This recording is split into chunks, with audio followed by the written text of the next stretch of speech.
Hello everyone. मैं हूं दिमांशु गुप्ता और आज मैं आप लोगों के साथ क्लास 8th की एसएसटी का एक चैप्टर करने वाली हूँ पॉल साइंस में, विच मींस सिविक्स, चैप्टर 4 जो कि है जुडिशरी। ठीक है, तो let's go and start judiciary. उससे पहले मैं आपको ये कहना चाहूंगी कि आप लोगों को जुडिशरी के बारे में क्या समझ आता है।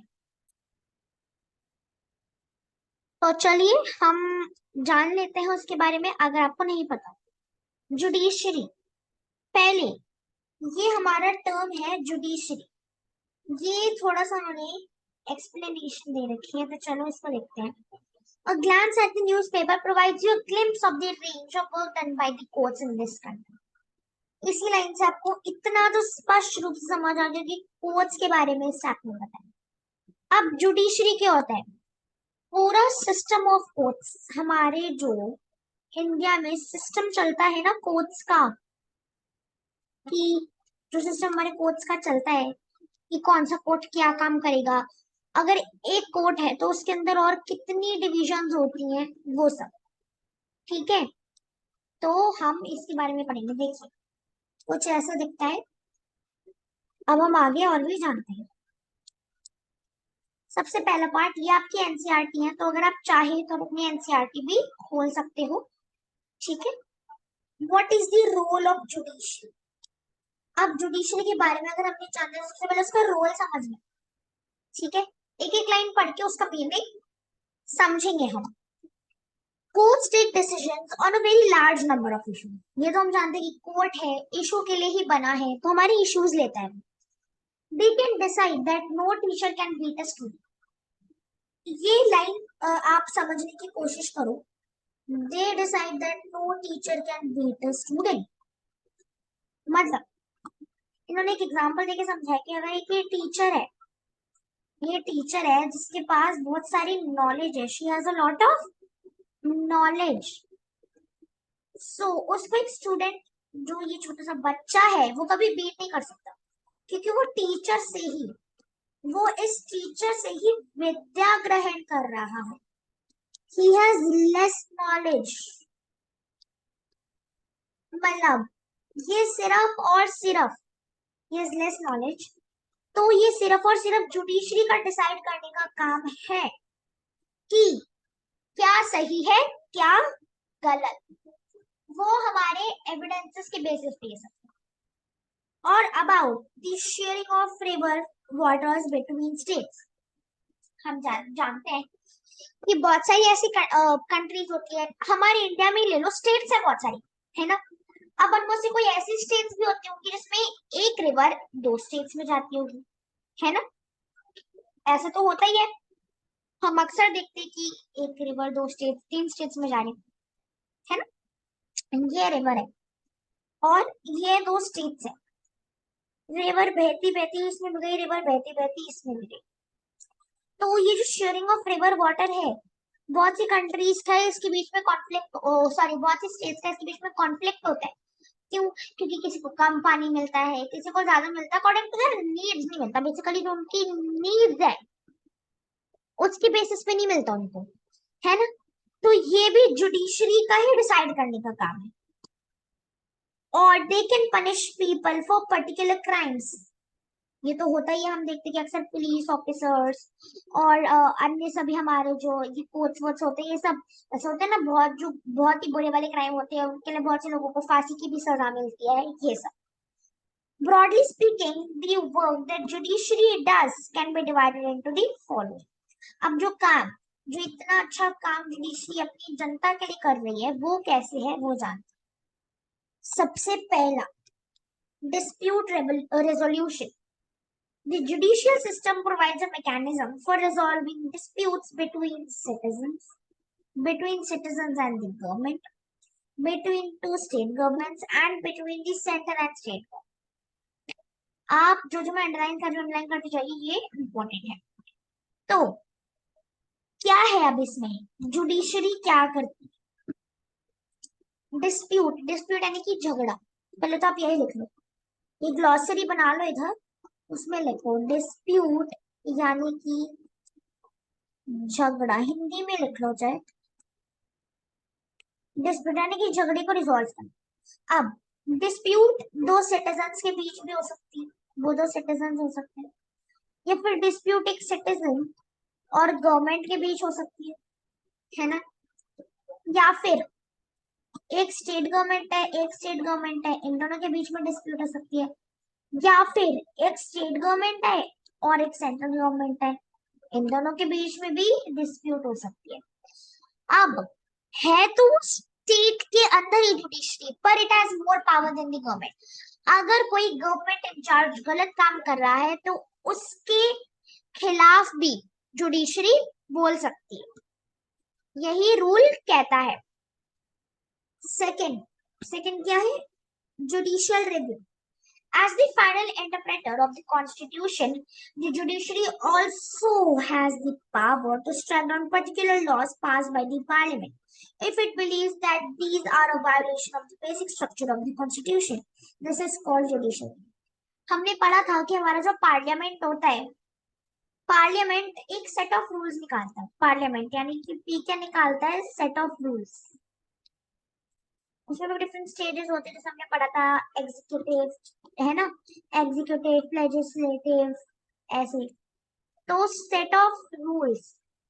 अब ये एक समय को तो निकल गए, उसके बाद जुडिशरी। अगर जुडिशरी को लगता है कि वो किसी भी तरीके से ये जो रूल्स हैं ये जनता के खिलाफ जा रहे हैं, और ये जो हमारा बेसिक स्ट्रक्चर है कॉन्स्टिट्यूशन, ये जो हमारा सिंपल साधा सा कॉन्स्टिट्यूशन है, ये ले लो कॉन्स्टिट्यूशन, हमारी बुक है ये, इसके खिलाफ जा रहा है, तो वो रूल्स वो हटा सकता है, वो रूल्स जुडिशरी मिटा सकता है, पूरी तरीके से मिटा ही सकता है। इसको जुडिशियल रिव्यू कहते हैं कि जुडिशरी क्या सोचती है। ठीक है, नेक्स्ट थर्ड लेते हैं, upholding the law and enforcing fundamental rights. हमने पढ़ा था फंडामेंटल राइट्स क्या होती है, इसको और भी अच्छे से एनफोर्स करना, उस लॉ को होल्ड करके रखना। अब देखो, एक काम होता है कि चलो हमने रूल्स निकाल दिए, हो गए, पार्लियामेंट ने रूल्स निकाल दिया, हो गया, पर ये देखना कि वो फॉलो हो रहे हैं या नहीं, वो एग्जैक्टली काम पार्लियामेंट का नहीं है, वो एग्जैक्टली काम जुडिशरी का है। जुडिशरी देखती है कि रूल्स जो है फॉलो हो रहे हैं या नहीं, उनको वो लॉ अपहोल्ड करके रखना पड़ता है। अगर सब उस लॉ को मतलब मानेंगे ही नहीं, इन्फोर्सिंग ही करेंगे उसको, तो फिर वो लॉ रहेगा ही था, वो तो मिट गया एक तरीके से, तो उनको अपहोल्ड करके रखना पड़ता है लॉ को। Okay, now let's read. Every citizen of India can approach the Supreme Court or the High Court if they believe that the fundamental rights have been violated. हमने पढ़ा था फंडामेंटल राइट्स क्या होते हैं, 7 या फिर 8 होते हैं फंडामेंटल राइट्स। कैसे? जैसे कि right to education, right to freedom, right to constitutional remedies, right to education, right to their own culture and religion, ये सब। तो अगर हमें लगता है कि कहीं पे भी किसी भी तरह से हमें किसी ने नहीं फॉलो करने दी हमारा फंडामेंटल राइट, हमें ऐसा लग रहा है कि उसने हमें ये चीज नहीं करने दी और ये हमारे फंडामेंटल राइट्स के खिलाफ है, आप जुडिशरी को अप्रोच कर सकते हो। ठीक है, जुडिशरी एक तरीके से ले लो, या तो सुप्रीम कोर्ट्स ही होते हैं एक तरीके से, जुडिशरी आर बेसिकली कोर्ट्स, बड़े वाले कोर्ट्स। तो judiciary basically courts, you can approach the court if you feel like your law or your fundamental rights have been violated. ये जो तीन है ये आपके आंसर में बनेंगे कि what is the role of judiciary. तो चलिए अब हम आगे बढ़ते हैं। Write with the help of your teacher, fill in the blanks. Type of dispute between a center and the state, ये हमने अभी पढ़ा था।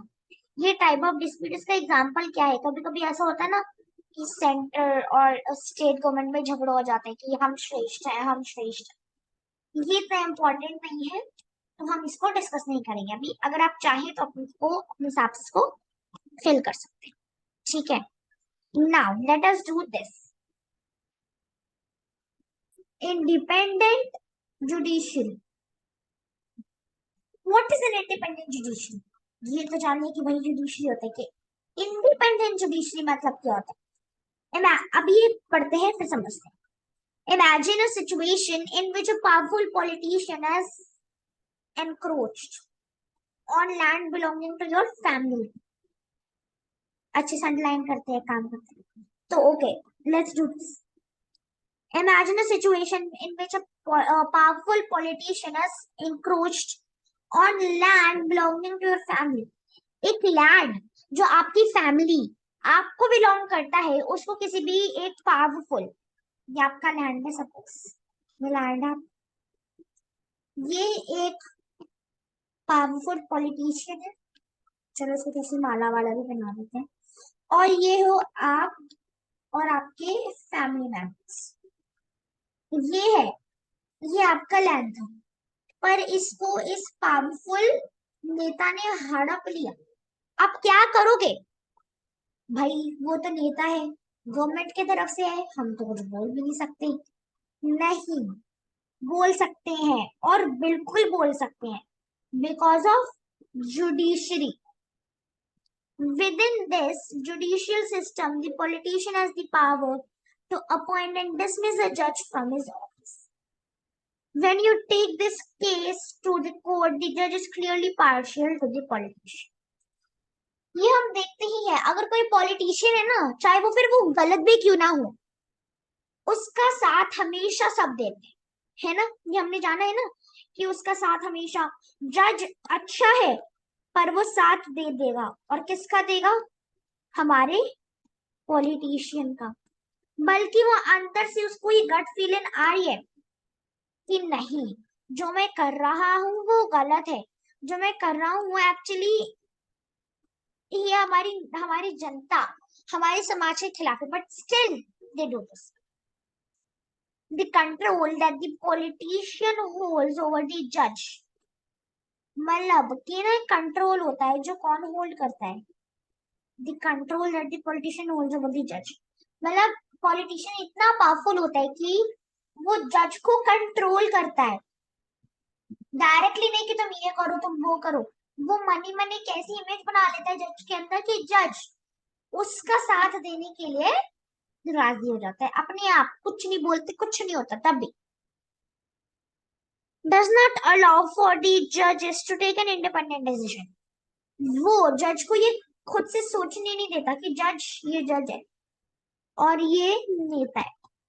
नेता इतना पावरफुल हो जाता है कि वो जज को कंट्रोल करने लग जाता है, और वो जज को इंडिपेंडेंटली कोई डिसीजन लेने ही नहीं देता, वो जज को सोचने का मौका ही नहीं देता. बस जज जो है वो चाहते हुए भी या फिर ना चाहते हुए, अगर वो ये चाहते कि वो जनता का साथ दे तब भी, लेकिन वो साथ देगा ये पॉलिटिशियन का ही, जो एक्चुअली में क्या कर रहा है, बुरा काम.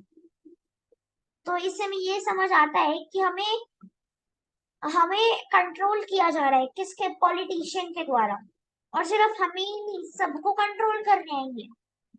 This lack of independence would force the judge to make all judgments in favor of the politician. अगर पॉलिटिशियन उसको कंट्रोल करेगा तो ऑब्वियसली वो हमेशा, जज हमेशा पॉलिटिशियन का ही फेवर देगा और किसी का नहीं.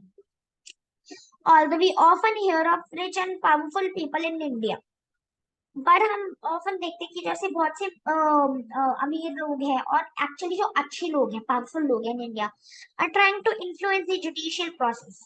The Indian constitution protects against this kind of situation. जो इंडियन कॉन्स्टिट्यूशन है वो ऐसी सिचुएशंस के लिए हमें रेडी करता है, हमें बचाता है. हम सुनते हैं कि ये बहुत से रिच एंड पावरफुल पीपल है, ये जुडिशियल प्रोसेस को ना इन्फ्लुएंस करना चाहते हैं, पर हमारा जो जुडिशियल स्ट्रॉन्ग, हमारी जो कॉन्स्टिट्यूशन है इंडिया की, वैसा नहीं होने देता. वो इस सिचुएशन के लिए भी हमें तैयार करके रखते हैं. वो कैसे, अभी देखते हैं. One aspect of this independence is the separation of powers. हमने पढ़ा था सेपरेशन ऑफ पावर्स कैसे? लेजिस्लेटिव,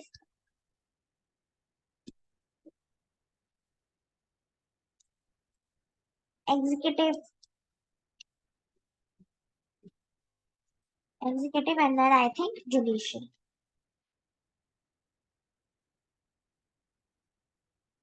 ओके, ये होती है सेपरेशन ऑफ पावर्स. अब हमारी हमारी जो कॉन्स्टिट्यूशन हमें ऐसी चीजों से बचाती है। This, as you read in chapter 1, is the key feature of the constitution. और ये separation of power क्या है? एक key feature है of the constitution.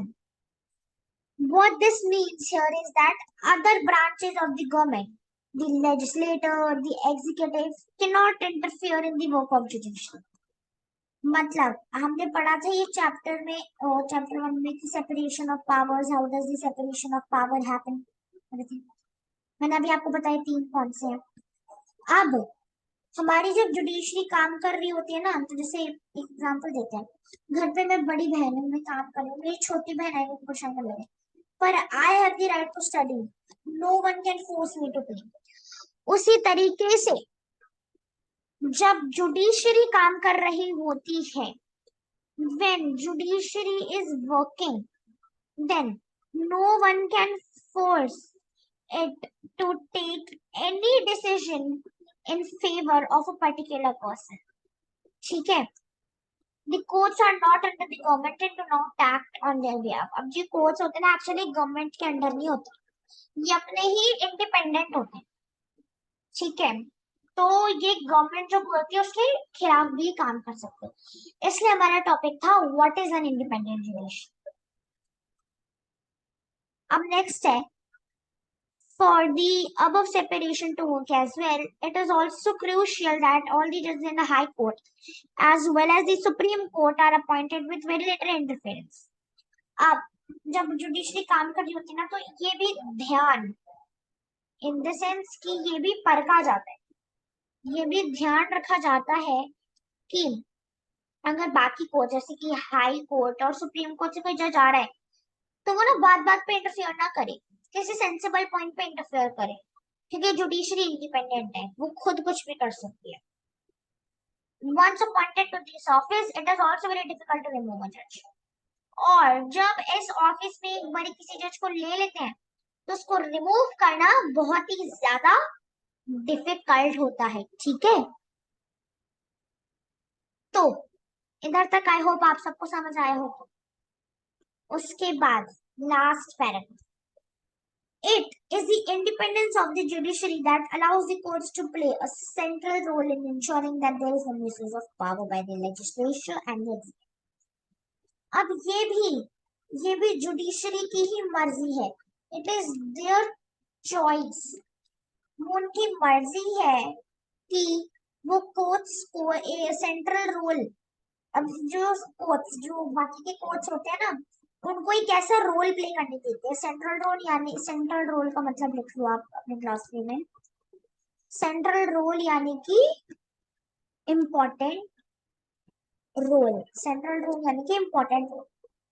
तो ये जुडिशरी की ही मर्जी है, उसकी ही चॉइस है कि वो कोर्ट्स को एक इम्पोर्टेंट इंडिपेंडेंट ऐसा रोल दे रही है, इंश्योर करने के लिए कि जो हमारे बाकी के जो है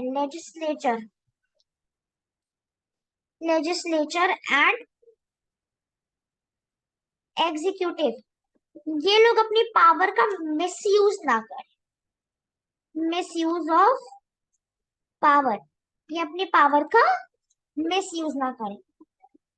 It also plays a crucial role in protecting the fundamental rights of the citizens, because anyone can approach to the courts if they believe that their rights have been violated. ये एक और क्रूशियल रोल प्ले करते हैं, जो हमने पहले भी पढ़ा कि अगर हमें लगता है कि हमारे फंडामेंटल राइट्स वायलेट हो रहे हैं, हमें अपने हिसाब से काम नहीं करने दिया जा रहा, then we can also approach it, because वो हमारा राइट है। और यही कारण है कि आज तक हम इंडिपेंडेंटली सब कुछ, we can do it according to our choice. ठीक है, ये भी हमारी ही मर्जी है, हम अपने हिसाब से कर सकते हैं।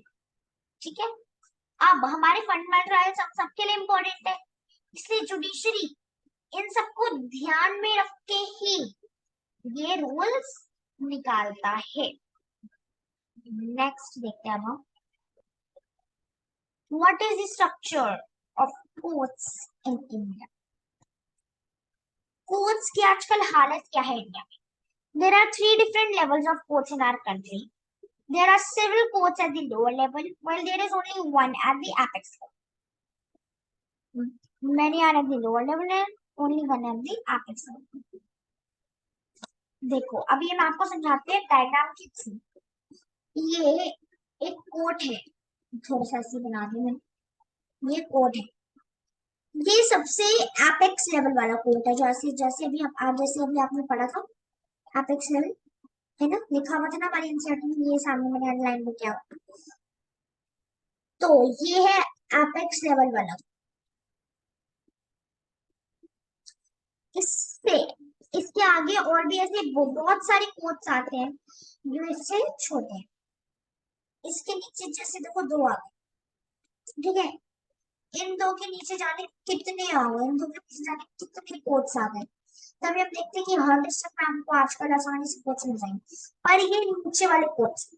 फिर इन डिस्ट्रिक्ट के बाहर जाओ तो जो हमें कोट देखते हैं वो ये है, और इनके भी ऊपर जाओ तो जो एक मेन कोट हमें पूरी कंट्री में मिलता है वो एपेक्स लेवल वाला कोट है। आई होप कि आपको समझ आया होगा यहाँ तक। तो चलिए आगे बढ़ते हैं। The codes that most people interact with are what are called as subordinate or districts। ये वाले जो मैंने आपको बताया, हम देखते हैं कि कभी कोई केस हो गया, कभी कोई केस हो गया तो हम कोर्ट्स के पास जाते हैं, तो वो ये मेन वाला कोर्ट नहीं है, वो एक ऐसा कोर्ट है ये वाला, जो हमें हर डिस्ट्रिक्ट में आसानी से मिल जाए। इनको कहते हैं क्या, सबऑर्डिनेट या फिर डिस्ट्रिक्ट कोर्ट्स। डिस्ट्रिक्ट में पाए जाते हैं इसलिए district. These are usually at the district और तहसील लेवल है। डिस्ट्रिक्ट को तहसील, डिस्ट्रिक्ट को हम तहसील भी कहते हैं, तहसील लेवल, और इन towns and they hear many kinds of cases. ऐसे वाले जो होते हैं ना हमारे कोर्ट्स, इनके पास बहुत सारे रेगुलर केसेस आते हैं, सो नहीं like they are used to it, ठीक है।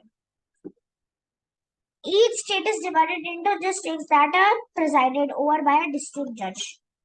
एक ये अब ये डिस्ट्रिक्ट है, यहाँ पे बहुत सारे कोर्ट्स हैं, बहुत सारे लोग रहते हैं, और इस पूरे डिस्ट्रिक्ट के लिए एक जज चुना जाता है जो इस डिस्ट्रिक्ट को संभालता है। Each state has a high court which is the highest court of that state। ये तो डिस्ट्रिक्ट था।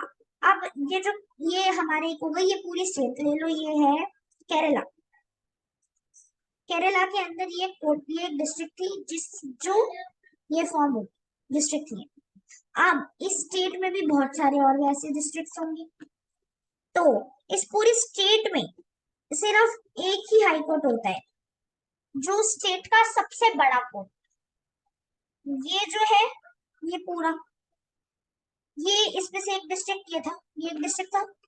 इस डिस्ट्रिक्ट में आगे जब ये डिस्ट्रिक्ट फर्दर डिवाइड हुआ तो उसमें बहुत सारे ऐसे डिस्ट्रिक्ट थे, ठीक है, अलग अलग जगह पर स्टेट के। पर अब ये जो स्टेट थी, इस पूरे स्टेट में सिर्फ एक ही हाई कोर्ट था, जो स्टेट का सबसे बड़ा हाई कोर्ट, और उसमें बहुत बड़ी बड़ी समस्या स्टेट की सिर्फ उसी स्टेट के आती है। At the top is the Supreme Court that is located in New Delhi and is presided over by the Chief Justice of India। अब ये नक्शा में बनाने की कोशिश करती हूँ, एक मिनट आप रुकिए। आपको ये तो समझ आ गया ना कि डिस्ट्रिक्ट और district courts and high court. अब सपोज लीजिए कि ये हमारे इंडिया का नक्शा है, just ignore that how I am drawing. Suppose ये हमारे इंडिया का नक्शा, तो इस पूरे इंडिया में मैंने जैसे कि अभी आपको समझाया, एक स्टेट थी, उस स्टेट में से एक डिस्ट्रिक्ट आया, वो डिस्ट्रिक्ट आगे फर्दर डिवाइड होके अलग अलग और भी पार्ट्स में डिवाइड हो। अब इस पूरे इंडिया में सिर्फ एक ही सुप्रीम कोर्ट है, एक ही सुप्रीम कोर्ट है जो मेन केसेस सॉर्ट आउट करता है। और अभी जो मेन सुप्रीम कोर्ट है हमारा पूरी कंट्री में सिर्फ एक ही सुप्रीम कोर्ट है, और वो किधर है, न्यू दिल्ली में, न्यू दिल्ली। और ये सारे टाइप्स ऑफ केसेस लेता है किसी भी स्टेट। अगेन बताती हूँ, डिस्ट्रिक्ट कोर्ट डीसी वो सिर्फ उस डिस्ट्रिक्ट के ही केसेस लेता है। जो हाई कोर्ट होता है, यानी कि उस डिस्ट्रिक्ट का सबसे बड़ा कोर्ट, वो पूरे स्टेट की प्रॉब्लम लेता है। सुप्रीम कोर्ट जो पूरे कंट्री में सिर्फ एक ही होता है, जो कि अभी न्यू दिल्ली में है, और वो सारी ऑल दी स्टेट्स, सारी स्टेट्स की प्रॉब्लम देता है। ठीक है, the decisions made by the supreme court are binding on all other courts in India. ये जो सुप्रीम कोर्ट है ना, मेन कोर्ट, इसके पद तक पहुंचने के लिए बहुत पढ़ाई करनी पड़ती है। और जो ये सुप्रीम कोर्ट होता है, इसके जजेस जो भी लॉ पास करते हैं, उसी से बाकी सारे डिस्ट्रिक्ट कोर्ट्स, हाई कोर्ट्स चलते हैं। ठीक है, यानी कि सबसे बड़ा सुप्रीम कोर्ट, फिर हाई, और उसके बाद डिस्ट्रिक्ट कोर्ट। आई होप आप लोगों को ये समझ आ गया होगा। उसके बाद ये ना एक्टिविटी है, आप ही चाहे तो खुद कर सकते हैं। उसके बाद एक पिक्चर है। Are these different levels of courts connected to each other? Yes, they are. मैंने आपको बताया, district court, high court and then supreme court. In India we have an integrated judicial system. हमारे इंडिया में ना courts का जो system है बहुत ही डेवलप्ड है, यानी कि हमारी इंडिया जुडिशियल मामले में बहुत अच्छे से डेवलप्ड हो चुकी है। Meaning that the decisions made by higher courts are binding all the lower courts. अब वो वाला हाई कोर्ट मत समझना जो एक डिस्ट्रिक्ट में होता है, यहाँ पे हायर कोर्ट मतलब सुप्रीम कोर्ट ही है। यही सारे हमारे कंट्री के बाकी कोर्ट्स को बाइंड अप, जोड़ के रखता है। Another way to understand this integration is through the appellate system that exists in India. अब हमारे इंडिया में ना एक सिस्टम एग्जिस्ट करता है, appellate system। हम उसके माध्यम से जान सकते हैं कि हमारी इंडिया में कितनी डेवलपमेंट हुई, कैसे हुई। It's through the appellate system that exists in India. This means that a person can appeal to higher court if they believe that a judgment passed by the lower court is not just. अगर मैं district में रहती हूँ और मेरे को लगता है कि वो जो डिस्ट्रिक्ट कोर्ट है वो उचित कार्यवाही नहीं कर रहा, मेरे को लग ही नहीं रहा कि वो सही डिसीजन दे रहा है, तो मैं उस डिस्ट्रिक्ट के सबसे बड़े कोर्ट यानी कि कौन सा court, high court, very nice, high court में जा सकते। ठीक है, अगर मेरे को लगता है कि डिस्ट्रिक्ट कोर्ट सही नहीं दे रहा, मतलब जो कार्यवाही वो सही नहीं दे रहा, और मेरे को लग रहा है कि वो अनजस्ट लॉ दे रहा है, अनजस्ट डिसीजन पास कर, तो मैं हाई कोर्ट जा सकती हूँ। let us understand this system by a tracking case. State Delhi administration versus Lakshman Kumar and others 1985 from the lower court to the Supreme Court. ये एक रियल केस है, अगर हम इसके बारे में जानेंगे तो हम आसानी से समझ जाएंगे पूरा ये जो भी है। In February 1980, Lakshman Kumar married 20-year-old Sudha Goyal, and they lived in a flat in Delhi with Lakshman's brothers and their families. Lakshman की फैमिली और ब्रदर्स के साथ, वो लक्ष्मण अपनी फैमिली और ब्रदर के साथ रहता था। On 2nd December 1980, Sudha died in hospital due to birth. जो सुधा थी, जो उसकी वाइफ थी, वो उनकी डेथ हो गई, वो मर गई हॉस्पिटल में क्योंकि उनके बॉडी पे बहुत ही सीवियर बर्न्स थे। Her family filed a case in court. उनके फैमिली ने एक केस फाइल कर दिया कोर्ट में। When this case was heard in trial court, 4 of her neighbors were called in as witness. Trial court यानी कि सबसे छोटे कोर्ट में जब ये लेके गए तो फिर क्या हुआ कि उन्होंने 4 नेबर्स को बुलाया विटनेस के तौर पे। ठीक है, they stated that at the night of December 1 they had heard Sudha scream and had forced their way into Lakshman's flat. There they saw Sudha standing with her sari in flames. They extinguished the fire by wrapping Sudha in a gunny bag and a blanket. Sudha told them that her mother-in-law Shakuntala had poured kerosene oil on her and that her husband Lakshman had lit the fire. सुधा की, ये सुधा ने उसने साड़ी पहन रखी है ऐसे।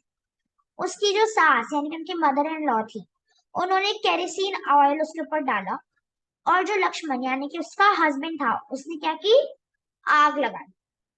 During the trial, members of Sudha's family and neighbors stated that Sudha had been subjected to torture by her in-laws and that they were demanding for more cash, a scooter and a fridge on the birth of the first child. अब neighbours का ये कहना है कि सुधा उनको बता रही थी कि उनके मदर इन लॉ और उनके जो उसका जो पति है वो उसको इसलिए टॉर्चर कर रहे थे क्योंकि जो उनका पहला बेबी होने वाला था वो उसके लिए उनकी मतलब यानी कि सुधा के मम्मी पापा उनके मायके से और भी कैश मांग रहे थे, स्कूटर मांग रहे थे और एक फ्रिज मांग रहे थे। ठीक है, यानी कि वो dowry in the sense you can say. As the part of the defense, Lakshman and his mother stated that Sudha's sari had accidentally caught fire when she was heating it. अब अपने आप को बचाने के लिए सुधा की सास और उसके हस्बैंड ने ये कहा कि जब वो दूध बॉईल कर रही थी तो एक्सीडेंटली फायर उसकी साड़ी में कैच कर। On the basis of this and other evidence, और ये जो एविडेंस थे इसके बेसिस पे ट्रायल कोर्ट ने लक्ष्मण और उसकी मम्मी को और जो उसका लक्ष्मण उसकी मम्मी और उसका भाई सुभाष चंद्र था उनको all the three of them को डेथ दी। उनको जब उन्होंने ये सब सुना नेबर्स उससे तो उन्होंने कहा, नेबर्स नेबर्स का उन्होंने मान लिया बात जो सुधा ने उनको बताई थी, और उन तीनों को, उसकी सास को, उसके हस्बैंड को और उसके भाई को, हस्बैंड के भाई को, उन तीनों को क्या बोला, उनको मारने की सजा दी। In November 1983, the three accused and went to High Court. अब उन तीनों को जानते सबको प्यार ही होती है तो उन्होंने क्या किया, उन्होंने ट्रायल कोर्ट से वो सहमत नहीं है तो वो हाई कोर्ट गए to appeal against the decision of trial court. वो ये कहना चाहते थे कि जो ट्रायल कोर्ट ने डिसीजन दिया है वो सही नहीं है। The High Court, after hearing the arguments of all the lawyers, decided that Sudha had died due to accidental fire. Decided that Sudha had like caused accident fire, यानी कि गलती से फायर लग गई थी उसको। ठीक है, तो हमने ये तो पढ़ लिया, तो आगे पढ़ते हैं। ओके, तो जैसे हमने पढ़ा कि उसके सास जो थी सुधा की सास जो थी, उन्होंने ये झूठ बोल दिया शकुंतला ने कि ये जो है ना ये आग के वजह से मरी है, हमने आग की वजह से मरी है, हमने नहीं लगाई, मरी तो वो आग की वजह से है पर वो आग हमने नहीं लगाई, वो दूध बॉईल करते करते उसने ही क्या किया, गलती से उसकी साड़ी जल। जब ये सुना तो लक्ष्मण, शकुंतला एंड सुभाष चंद्र अक्वाइटेड, उनको छोड़ दिया गया, अक्वाइटेड उनको छोड़ दिया गया, उनको बोला ठीक है तुम जाओ। नेक्स्ट,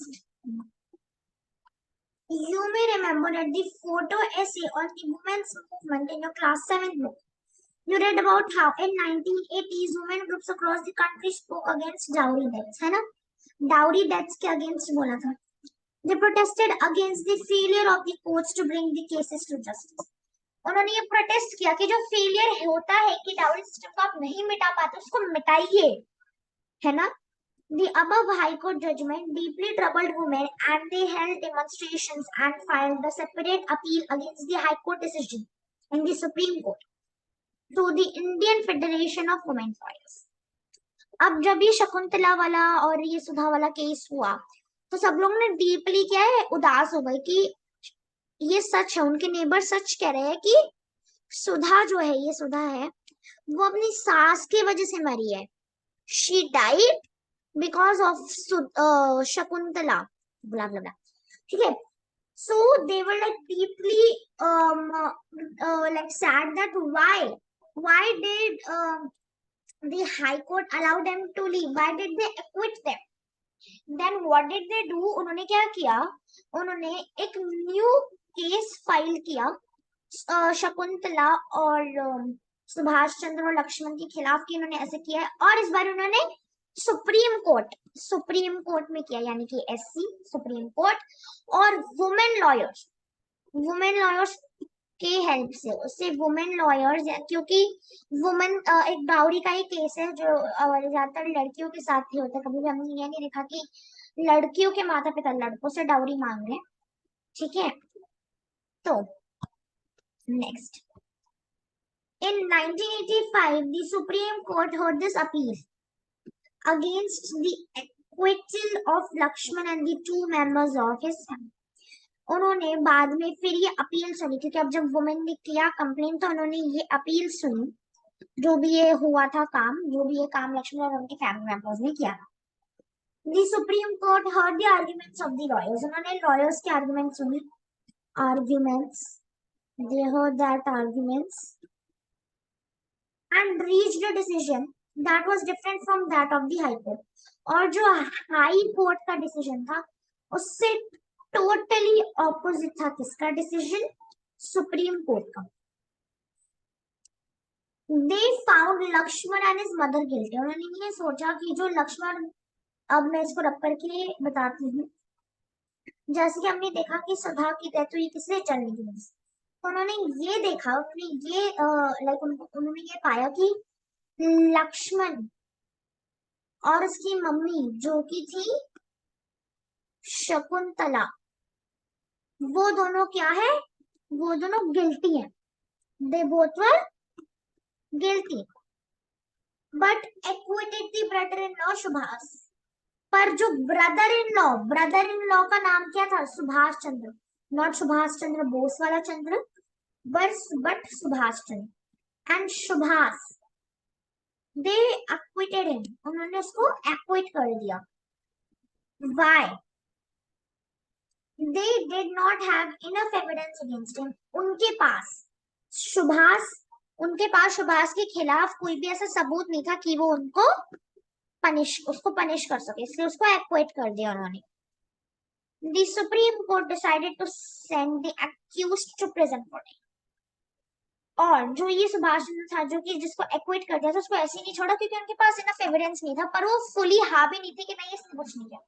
तो उन्होंने सुभाष, ठीक है, सुभाष जो कि ब्रदर इन लॉ था, उसको जेल में फॉर लाइफ भेज दिया कि जब तक वो जेल में ही मरेगा, जो भी होगा वो जेल में ही होगा उसके साथ, वो अब बाहर कभी नहीं जा सकता। ये था। तो आई होप कि अब ये वाला टॉपिक जो हमारा इतना बड़ा चला है, that what is the structure of courts in India, वो आपको समझ आ गया होगा। ठीक है, तो ये एक रियल स्टोरी के ऊपर बेस्ड था, तो इफ यू वांट आप इसको और भी डिटेल में पढ़ सकते हैं। नाउ ये जो वाला जो टॉपिक है हम इसके ऑनवर्ड्स पढ़ेंगे मेरे वीडियो के पार्ट 2 में। तब तक के लिए बाय बाय, और आई होप कि आप लोगों को ये वीडियो समझ आया होगा। Do subscribe to my channel. Bye bye and have a nice day.